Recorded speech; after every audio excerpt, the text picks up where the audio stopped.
और मैंने कुछ ऐसे पढ़ा हुआ है, वही आपके बीच में मैं अपना बताना चाहूंगी आपको कि जब सम्राट अशोक ने खुदाई की, उसमें एक मूर्ति निकली थी, उसमें कुछ अलग भाषा का लिखा हुआ था।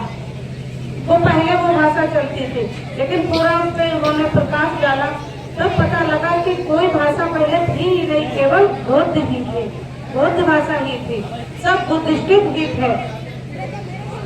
जब बहुत सारी लड़ाइयाँ लड़ी और सबने उन्होंने विजय हासिल की, तब कलियुग का युद्ध हुआ जाके उसमें भी कम से कम लोग जहाँ जो मैंने जितना ज्ञान प्राप्त किया है, तो कहते हैं कि वो युद्ध तो उन्होंने जीत लिया था सम्राट अशोक ने, लेकिन लाशों के ढेर लगे हुए थे, चारों तरफ चीख पुकार थी। कोई अपने बच्चे के लिए चीख रहा था, कोई अपने पत्नी अपने पति के लिए, बहन अपने भाई के लिए, चारों तरफ बस लाशें ही लाशें। कहते हैं कि नदियां भी वहाँ पे लाल लाल हो गई थी।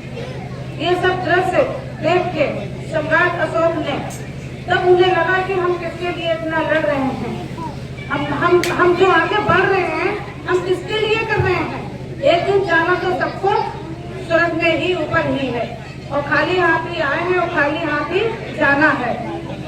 तभी से कहते हैं कि उनका मन विचलित हुआ और उन्होंने अपने आप में एक प्रतिज्ञा की थी, कम से कम 1 लाख से ऊपर, तो 1 लाख इधर से और 1 लाख उधर से, दोनों लोगों के बीच में युद्ध हुआ था, तो 2 लाख के आसपास लोग वहाँ पे वीर गति को प्राप्त हुए। कोई अवकाश घोषित है, ये दुर्भाग्य है हमारे देश का कि उन इतिहासकारों ने जिन्होंने राजनीतिक और पक्षपात के साथ विचारधारा में इसे शामिल किया, ये भारत का दुर्भाग्य है। उनकी जयंती को पूरे हर्षोल्लास के साथ मनाना चाहिए, पूरे विश्व में मनाना चाहिए, और उस दिन अवकाश घोषित होनी चाहिए। इतनी पहल हमने, इतने काम सब लोगों ने किया, लेकिन कभी ये पहल नहीं हुई कि इस दिन पर अवकाश घोषित होना चाहिए। आप अगर तुलना करेंगे, समीक्षा करेंगे अन्य राजाओं से, तो आपको लेकिन उस जयंती पर मनाई जाती है बहुत हर्षोल्लास के साथ, लेकिन जो विश्व विजेता रहा,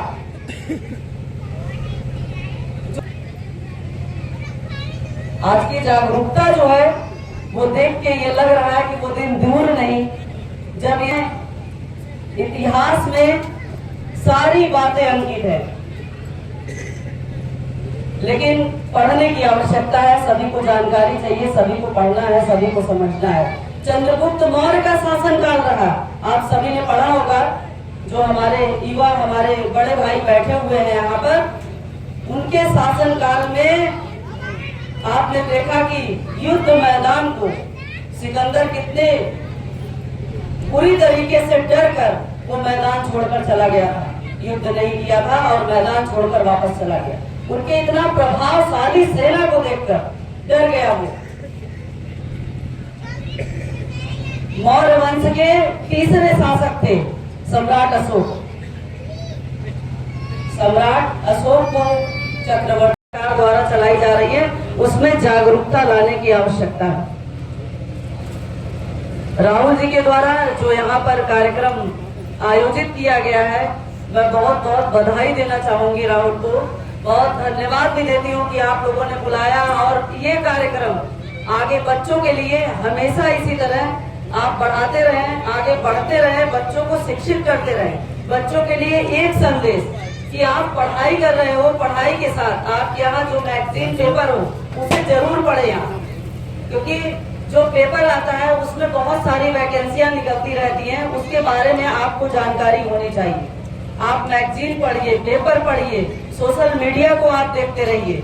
सोशल मीडिया देखने का मतलब आप पढ़ाई से रिलेटेड, शिक्षा से रिलेटेड, आपकी जागरूकता के लिए, आपकी जानकारी के लिए है, इसलिए आपको पढ़ना बहुत आवश्यक है। आप जब सारी चीजें देखते रहेंगे तो आपको पता रहेगा किस विभाग में वैकेंसी आ रही है, किस विभाग में हमें आगे पढ़ना है, कैसे पढ़ना है, उसकी जानकारियां मिलती रहेंगी। बाकी यहाँ पर हम सभी उपस्थित हैं, उसका एक सबसे बड़ा उद्देश्य ये है कि हम डिजिटल के माध्यम से, सोशल मीडिया के माध्यम से एक दूसरे को जानते हैं, मिलते रहते हैं। लेकिन यहाँ भौतिक रूप से उपस्थित है, तो एक दूसरे को जानने का, एक दूसरे से जुड़ने का ये बहुत अच्छा मौका होता है कि अगले से क्या बातचीत है, अगले का क्या नेतृत्व है, उसके बारे में आप जानिए, उसके बारे में समझिए। बच्चों की गुणवत्ता के लिए जो काम किया है आपने वो बहुत ही सराहनीय है राहुल। मैं बहुत बहुत पुनः बधाई देती हूँ आपको। आयोजन आप लगातार करते रहें। आपकी टीम को बधाई देती हूँ कि सारी टीम इस तरीके से आप उत्तर प्रदेश में लगातार सभी जनपदों में आप इस तरह की शैक्षिक कार्यक्रम कराते रहिए और बच्चों को आगे बढ़ प्रोत्साहन देते रहिए। यहाँ पर उपस्थित सभी ग्रामीणवासी, हमारे सभी अतिथिगण, माननीय विधायक जी अभी आप लोगों को संबोधित करेंगे। यहाँ पर हमारी बहनें, पूर्व प्रधान और मंच संचालन कर रहे आयोजक टीम, सभी को पुनः एक बार अशोक जयंती पर मैं बहुत बहुत बधाई, शुभकामनाएं देती हूँ। धन्यवाद। सम्राट अशोक जयंती पर आज सभी उपस्थित हुए हैं, उनको कोटि से नमन करती हूँ और आप सभी को बहुत बहुत बधाई, शुभकामनाएं देती हूँ। सम्राट अशोक जी के बारे में आप सभी लोगों ने पढ़ा होगा, आप सभी लोग जानते हैं, अखंड भारत के निर्माता रहे।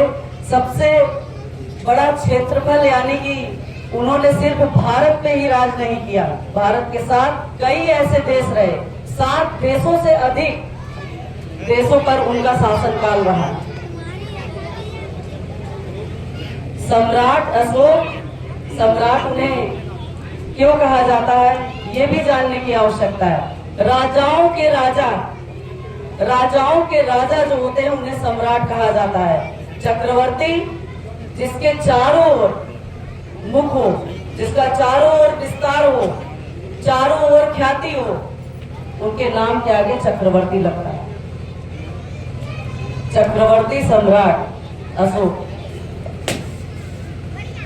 थोड़ी सी जानकारी और आप लोगों को बताना चाहूंगी।